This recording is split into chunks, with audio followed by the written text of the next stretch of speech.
제가 가지고 있는 성경으로는 구약 성경 1241페이지에 있습니다. 우리 한 절씩 교독하고 마지막 절 같이 읽도록 하겠습니다. 다니엘이 왕에게 대답하여 이르되 왕의 예물은 왕이 친히 가지시며 왕의 상급은 다른 사람에게 주옵소서. 그럴지라도 내가 왕을 위하여 이 글을 읽으며 그 해석을 아뢰리이다.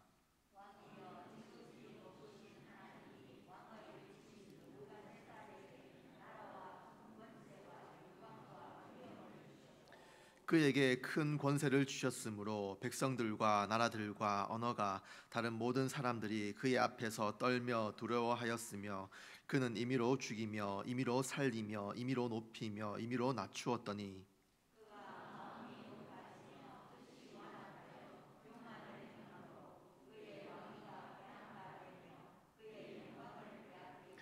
사람 중에서 쫓겨나서 그의 마음이 들짐승의 마음과 같았고 또 들나귀와 함께 살며 또 소처럼 풀을 먹으며 그의 몸이 하늘 이슬에 젖었으며 지극히 높으신 하나님이 사람 나라를 다스리시며 자기의 뜻대로 누구든지 그 자리에 세우시는 줄을 알기에 이르렀나이다.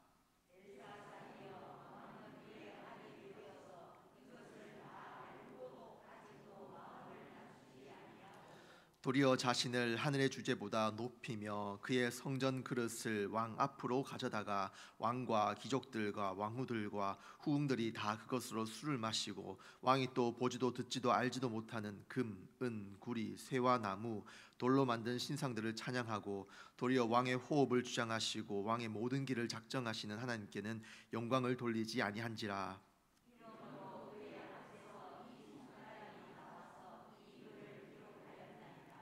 기록된 글자는 이것이니 곧 메네 메네 데겔 우바르신이라.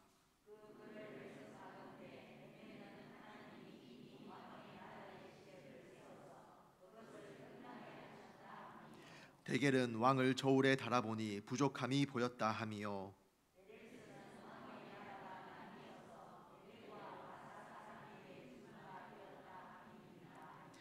이에 벨사살이 명하여 그들이 다니엘에게 자주색 옷을 입히게 하며 금사슬을 그의 목에 걸어주고 그를 위하여 조소를 내려 나라의 셋째 통치자로 삼으니라. 함께 읽겠습니다. 메대 사람 다리오가 나라를 얻었는데 그때의 다리오는 62세였더라. 아멘. 반갑습니다. 오늘 이렇게 추운 날씨에도 주의 말씀을 사모하며 주의 전에 나온 여러분들을 사랑하고 축복합니다. 우리 옆 사람과 이렇게 축복하며 인사해 볼까요? 사랑하고 축복합니다.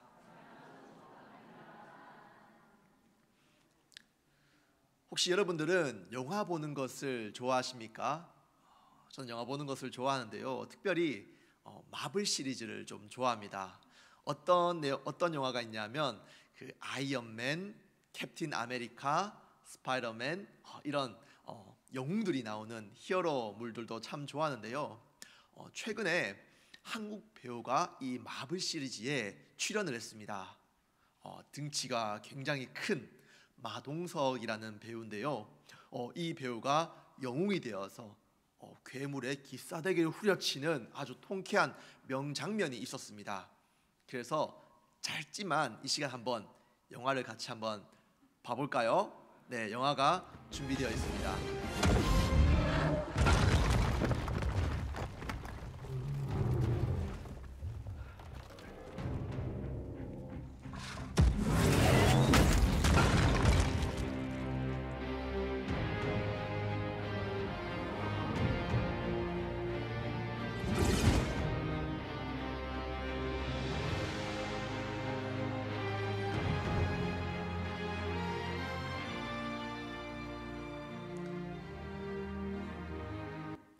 네, 저는 이 장면을 보면서 마동석이다. 마동석을 보아서 반가웠던 것이 아니라 다른 무언가를 보고 더 반가웠습니다. 무엇이었을까요? 바벨론. 맞습니다. 화면을 PPT를 사진 화면도 준비했는데요. 이 못을 보면 기원전 575년 바빌론이라고 이렇게 되어 있습니다. 여러분, 이때보다 더 10년 정도 더 전인 586년에 무슨 일이 있었습니까? 이 바벨론이 남유다를 정복했습니다. 그래서 하나님의 성전이 다 파괴가 되었고요. 그 안에 있던 여러 가지 그릇들, 기구들이 다 바벨론 사람들이 다 빼앗아 갔었고요. 또 남유다에 있었던 귀족들, 부유층들, 이들을 다 포로로 붙잡아 갔습니다. 그 포로 중에 유명한 사람들도 있었습니다. 바로 우리가 알고 있는 이 다니엘. 오늘 이 바벨론, 실제로 그때 당시에 바벨론의 힘과 위용은 대단했었는데요. 사진을 보시면 알겠지만 실제로 이 바벨론의 한 성문의 모습을 보시면 색감이 굉장히 아름답습니다. 아까 전에 영화의 그 색감과 같죠? 요것은 이제 독일 베를린에 있는 한 박물관에 이렇게 그 바벨론 성문을 전시해 놓았는데 그 돌들을 다 떼와서 이렇게 전시했는데 조금 더 박물관이 좀 작아서 작게 복원했는 정도인데도 불구하고 그 위험이 대단합니다. 실제로 이 색을 보면 정말 아름답다라고 표현할 수도 있고 뭔가 오묘한 그런 멋들어짐이 있습니다. 당시에 이 바벨론의 성벽은 천의 요새로 이 성벽은 절대로 무너지지 않는다라고 하는 이런 자신감이 있었습니다. 또 사진을 보시면 확실히 아시겠지만 바벨론의 이 성벽의 길이가 90km나 되었습니다. 90km가 되는 아주 큰 정사각형의 모양이었고, 또 이 바벨론이 왜 난공불락이냐면 성벽 양쪽에 유프라테스 강이 흐르게 했습니다. 지금 보면 앞에 성벽 앞에 강이 보이죠? 이 강이 길이가 한 20m쯤 되는 강벽이 앞에 있고 그 앞에 아주 두껍고 단단한 벽이 3겹으로 되어 있었습니다. 그래서 맨 바깥쪽의 벽 두께가 무려 3.7m, 그리고 안쪽의 벽이 6.5m나 되는 아주 두꺼운 벽이 딱 되어 있는 것이죠. 적군이 이 벽을 뚫으려고 어떻게든 20m의 강물을 수영을 치거나 헤엄을 쳐서 지나갔다 하더라도 높은 그 벽을 올라가야만 했고, 올라가면 뭐합니까? 바로 안쪽에 있는 더 높은 벽에서 화살 쏘면 죽는 거예요.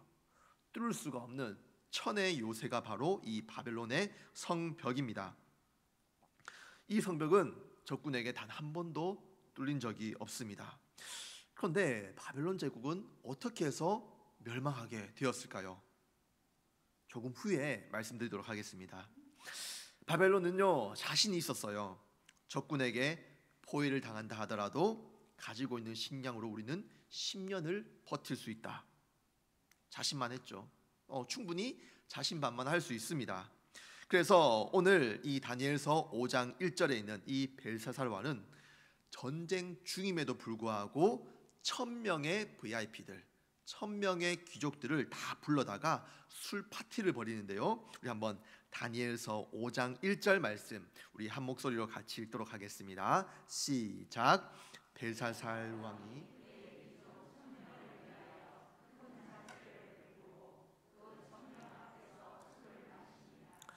성경에는 이 바벨론의 마지막 왕이 벨사살 왕이라고 말합니다. 그런데 여기 한 가지 문제가 있습니다. 역사가들은 여기에 의문을 제기합니다. 왜냐하면 역사에는요, 바벨론의 마지막 왕은 나보니투스라고 하는 이 왕이거든요. 벨사살이라고 하는 이 단어는 도무지 보이지가 않습니다. 유물을 뒤져봐도 벨사살이라는 이름은 나오지가 않습니다. 그래서 이 성경이 자유주의 학자들에게 많은 공격을 당했습니다. 과거에 쓰여진 것이 아니라 많은 후대에 쓰여졌을 것이다, 또는 허구일 것이다, 여러 가지 많은 공격을 당했습니다. 그러나 놀랍게도 한 토기가 원통형의 토기를 발견했는데요. 화면을 보시면 바로 이 토기입니다. 영국 대형 박물관에 가면 이 토기를 실제로 우리 눈으로 볼 수 있습니다. 저는 이것을 보고 깜짝 놀랐습니다. 왜냐하면 제 손바닥보다 더 작더라고요. 화면에 보면 뭔가 큰 것 같지만 정말 작은 이 원통형의 문자들이 기록되어 있는데요. 이 문자를 해석해 보니까 어떤 글이냐면 나보니두스가 그의 아들 벨사살을 위해 쓴 기도문이라고, 그런 벨사살이라는 이름이 등장합니다. 이것이 바로 벨사살에 대한 유일한 기록인데요. 그가 역사적으로 실제로 존재했음을 증명하는 아주 고귀한 그런 자료입니다. 그리고 다음 사진에 보이는 이 윤물을 보면 아버지 나보니두스는 아라비아 지역을 다스리는 수많은 전쟁을 하는 동안에 그 아들에게 왕국의 통치를 물려주었다라는 기록이 있습니다. 그래서 이 기록을 통해서 우리는 성경을 좀 더 입체적으로 볼 수 있습니다. 오늘 본문 이 말씀을 통해서 또 한 가지 사실을 알 수 있는데요. 다니엘 5장 29절에 보면 다니엘을 둘째가 아닌 셋째 통치자로 삼은 이유가 이 문서를 통해서 알 수가 있는 겁니다. 왜입니까? 바로 첫째는요, 나보니두스가 바로 첫째이고, 둘째가 그 아들 벨사살이고, 이 다니엘을 셋째로, 그래서 다니엘을 셋째로 삼은 겁니다.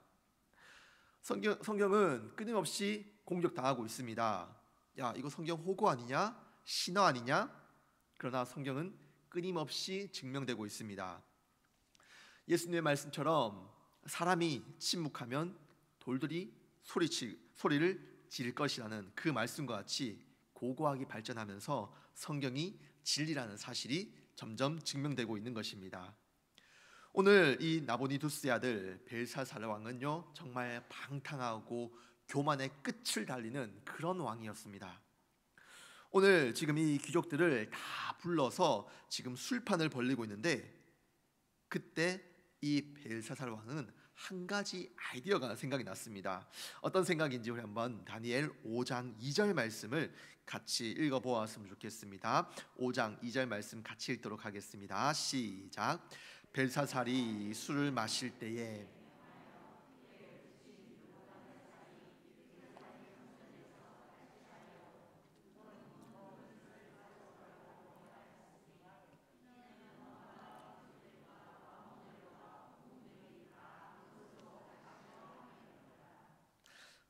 오늘 여기 그의 부친 느부갓네살이란 말은 아버지를 말하는 것이 아니라 때로는 이 부친 아버지를 선조 또는 이제 조상으로 해석합니다. 벨사살은 이 선조 느부갓네살이 예루살렘에서 이 탈취한 그릇들을 술잔으로 사용하려고 합니다. 여러분, 이 그릇이 어떤 그릇입니까? 지극히 거룩한 하나님의 성전에서 하나님을 예배할 때 사용하는 그 기물들입니다. 그것을 지극히 가증하고 우상이 가득한 이 나라에서 지금 술 파티를 벌이고 있는 그곳에서 술잔으로 사용하려고 하는 것입니다. 너무나 참혹한 모습입니다. 우리는 이 모습을 보면서 한 가지 생각해 볼 수 있습니다. 이 나라가 망할 때가 되었구나. 우리 하나님은 절대 이런 나라를 가만두지 않으십니다.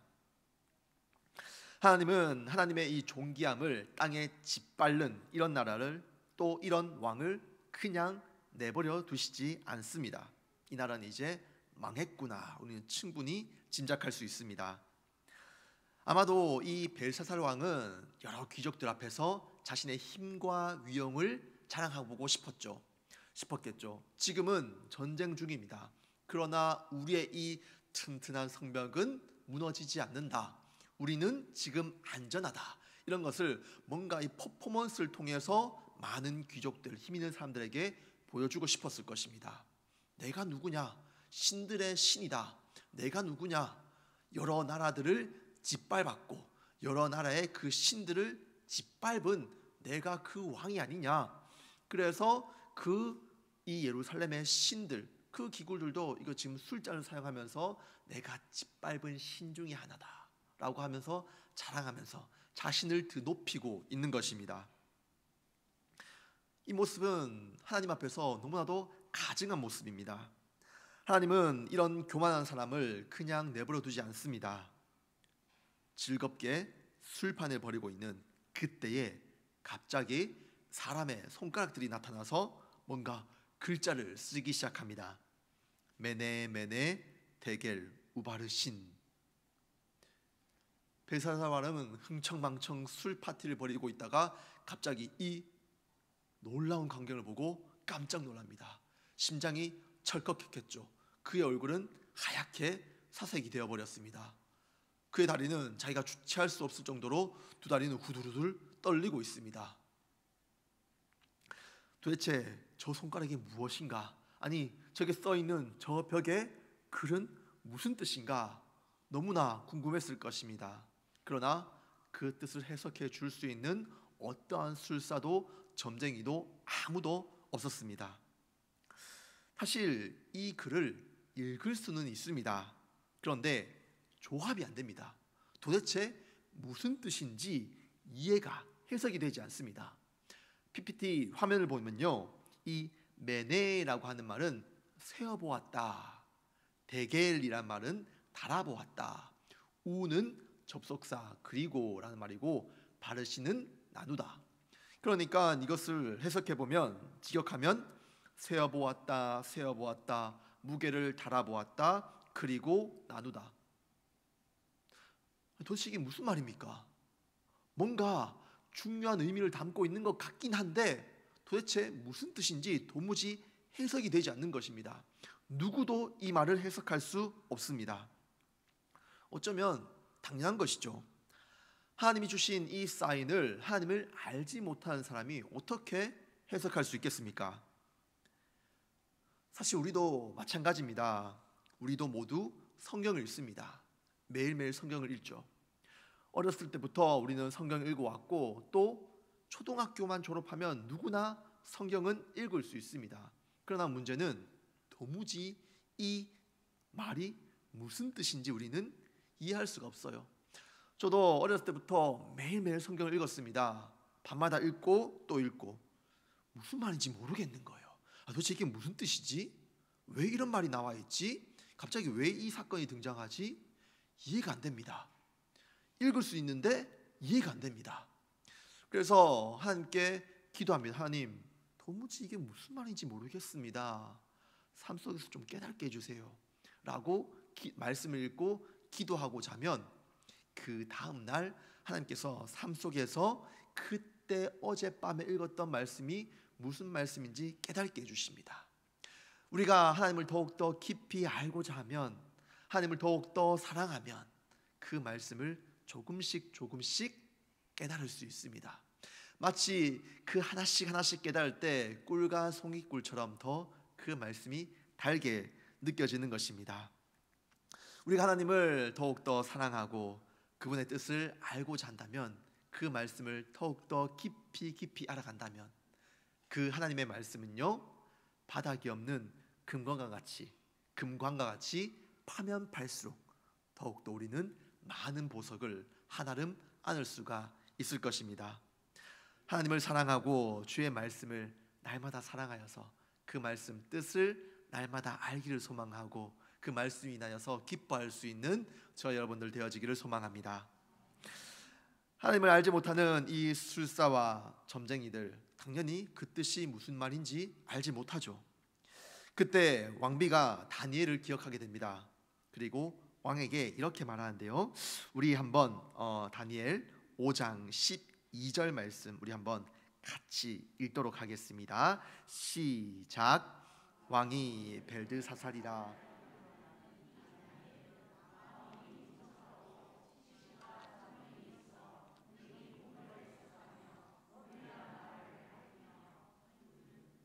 있었나. 이제 다니엘을 부르소서. 그리하시면 그가 그 해석을 알려드리리라 하니라. 드디어 초야에 묻혀있던 이 다니엘이 다시 등장하기 시작했습니다. 왕의 부름을 받고 이 파티장에 도착한 이 다니엘, 여러분, 다니엘의 그 마음이 어땠을까요? 이 파티장에 도착하면 보이는 것은 술 파티로 지금 난장판이 된 그 연회석, 그리고 그 틈 사이사이에 떨어진 술잔들, 아니 하나님의 성물, 집기, 그릇들. 다니엘은 이 모습을 보고 마음이 너무 아팠을 거예요. 마음이 미어졌을 것입니다. 아마 그 눈에서 피눈물이 흘렀을 거예요. 이 하나님의 성전에 있었던 지극히 거룩한 이 잔들이, 이 그릇들이 지금 술잔이 되었구나. 왕이 미쳤구나. 이 나라가 이제 멸망할 때가 되었구나. 다니엘은 느꼈을 것입니다. 다니엘은 하나님께서 주신 이 위엄이 가득한 글씨를 보았을 것입니다. 다니엘은 하나님이 주신 깨달음으로 그 글을 해석하기 시작합니다. 놀라운 것은 다니엘은 하나님이 주신 그 말씀대로, 지혜대로 곧대로 해석하면 목이 날아갈 수가 있습니다. 감히 제국의 왕 앞에서, 그 교만과 위엄이 하늘을 찌르는 왕 앞에서 제국의 멸망을 선포한다니요, 당신 죽을 거라고 얘기한다니요, 그건 너무 무모한 일입니다. 그러나 이 80이 넘은 노인 다니엘은 그 왕 앞에서도 절대 기죽지 않습니다. 그 눈에는 떨림이 없습니다. 두려운 기색이 전혀 보이지 않습니다. 하나님이 주신 그 지혜대로 변개하지 않고 그대로 말씀을 선포합니다. 그 말씀 우리 다니엘 5장 26절에서 28절까지 우리 한번 같이 읽도록 하겠습니다. 시작. 그 글을 해석하건대 메네는 하나님이 이미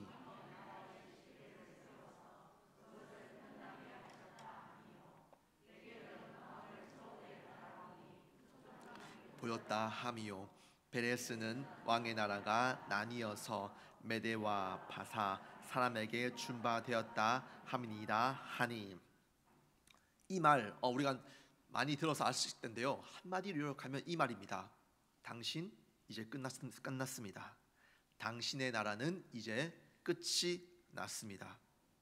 감히 이 가장 강력했던 이 제국의 왕 앞에서 이렇게 멸망을, 죽음을 선포하는 것입니다. 여러분, 저와 여러분들의 인생이 이 다니엘의 모습과 같이 되기를 소망합니다. 왕이 주는 권력, 왕이 주는 돈, 여기에 휘둘리는 인생이 아니라 사람의 눈치를 보고 또 사람의 눈치 때문에 움직이는 그런 종 같은 인생이 아니라 하나님이 말씀하시는 그 길로 걸어갈 수 있는, 담대히 당당히 걸어갈 수 있는 저와 여러분들 되어지길 축복합니다. 다니엘은 무너져 내려가는 그 제국의 권력을 탐하지 않았습니다. 사자는 썩은 고기를 탐하지 않습니다. 지금 술파티에 모인 수천 명의 귀족들은 이 다니엘을 보고 놀랐을 것입니다. 와, 전설의 저 다니엘, 와, 저 노인 실제로 보니까 대단한 양반이다. 와, 저 권력 돈을 마다하다니, 야, 진짜 저 노인 대단하네. 아마 그 수천 명의 귀족들은 이 다니엘의 위엄을 보고 아마 깜짝 놀랐을 것입니다. 기가 확 죽죠. 여러분, 하나님은 이런 자를 역사의 중심부에 사용하십니다. 바벨론이 멸망하고 새로운 제국이 들었을 때 여전히 다니엘은 총리로 귀중한 일에 그는 부름받고 귀하게 계속해서 쓰임받는 모습을 우리는 볼 수 있습니다. 여러분들의 삶도 이와 같았으면 좋겠습니다. 여러분들 인생 마지막 그때까지 하나님께 귀하게 붙들려서 쓰임받는 인생 되기를 축복합니다. 우리가 녹슬어서 없어지는 그런 인생이 아니라 닳고 닳아서 없어지는 그런 인생이 되기를 축복합니다. 하나님의 말씀이 선포된 그날 밤 벨사살 왕은 암살을 당했습니다. 적들은 이 강 상류의 이 물줄기를 다 흙고, 그래서 이 성벽의 그 20m의 물길을 다 마르게 하고요, 그래서 성벽을 침투해서 이 벨사살 왕을 암살을 했습니다. 그리고 이 바벨론 제국은 메대 사람 다리오에게 넘어가게 되는 것입니다. 오늘 이 벨사살 왕은 분명히 선조 느부갓네살의 이야기를 들었을 것입니다. 그 힘있던 느부갓네살이 여호와 하나님의 그 말씀을 무시하고 교만했다가 미쳐서 정말 망했던 그 이야기 분명히 들었을 것입니다. 그러나 벨사살은 그 선조의 이야기 그 교훈을 무시했습니다. 지금 자신이 하고 있는 이 일이 무슨 일인지 분명히 알고도 그는 죄를 짓고 뻔뻔하게 자기를 높이는 일을 서슴지 않았습니다. 벨사살은 모르고 죄를 범한 것이 아니라 알고도 교만하고 선왕의 교훈을 무시하고 하나님을 대적하는 죄를 뻔뻔하게 저지르고 있습니다. 그 교만함의 대가는 죽음이었습니다. 하나님은 오늘 벨사살 왕에게 선포했던 이 메시지와 같이 우리 또한 우리의 발걸음도 세워보시고요, 또한 우리에게도 심판의 조를 달아보십니다. 하나님 앞에서 우리의 어떠한 거짓과 위선 우리가 숨길 수가 없습니다. 분명히 마지막 심판대 앞에 올라가면 마치 벌거벗어진 것 마냥 다 밝혀 드러날 것입니다. 여러분, 어떻게 해야 됩니까? 벨사살 왕 같이 죄인 줄 알면서 거기서 벗어나지 못하고 이 죄의 늪에서 허우적허우적거리다가 계속해서 죄를 짓고 하나님 앞에 나아갈 것입니까? 오늘 이 말씀이 우리에게 찔림이 되었으면 좋겠습니다. 이젠 더 이상 이 육신의 정욕, 이 죄악들을 벗어버리고 예수 그리스도의 새 옷을 입고 새 사람이 되어지기를 소망합니다. 우리 남은 인생이 이 다니엘과 같이 귀하게 하나님 나라에서 쓰임받다가 주님 앞에 들려 올라가는 저와 여러분들의 인생이 되기를 축복합니다. 썩은 고기를 탐하지 않는 사자와 같이 이 땅에서 썩어져 있는 것들, 이것들을 탐하다가 끝나는 인생이 아니라 영적인 것에 우리가 소망을 두고 더 나은 곳, 그 영원한 것에 소망을 두고 주의 나라, 주님께서 부르신 그 소망을 따라서 우리가 주의 일을 하나씩 하나씩 녹쓰는 것이 아니라 달아지면서 그렇게 주님 앞에 귀하게 쓰임받다가 주님이 오라 하실 때 부름받는 저와 여러분들 되어지기를 소망합니다. 기도하겠습니다. 살아계신 하나님 아버지, 감사를 드리옵나이다. 주님, 과거에도 말씀하시고 오늘도 여전히 말씀하시는 주님, 감사를 드리옵나이다. 주님, 우리에게도 살아계신 하나님의 손길이 나타나길 소망합니다. 지금도 살아있는 그 말씀으로 우리의 행실을 깨닫게 하여 주시옵소서. 우리의 마음을 달아보시고 주님 보시기에 어그러져 있는 모든 죄악들을 성령의 불길로 태워 주시옵소서. 주님 앞에 날마다 정금같이 나아가는 순결한 인생이 되게 하여 주시옵소서. 남은 한 주간도 주님 말씀을 붙잡고 살아가기를 소망합니다. 우리의 삶이 하나님의 손가락이 가리키는 그 방향대로 나아갈 수 있는 복된 인생 되게 하여 주시옵소서. 감사드리며 살아계신 우리 주 예수 그리스도 이름으로 기도드리옵나이다. 아멘.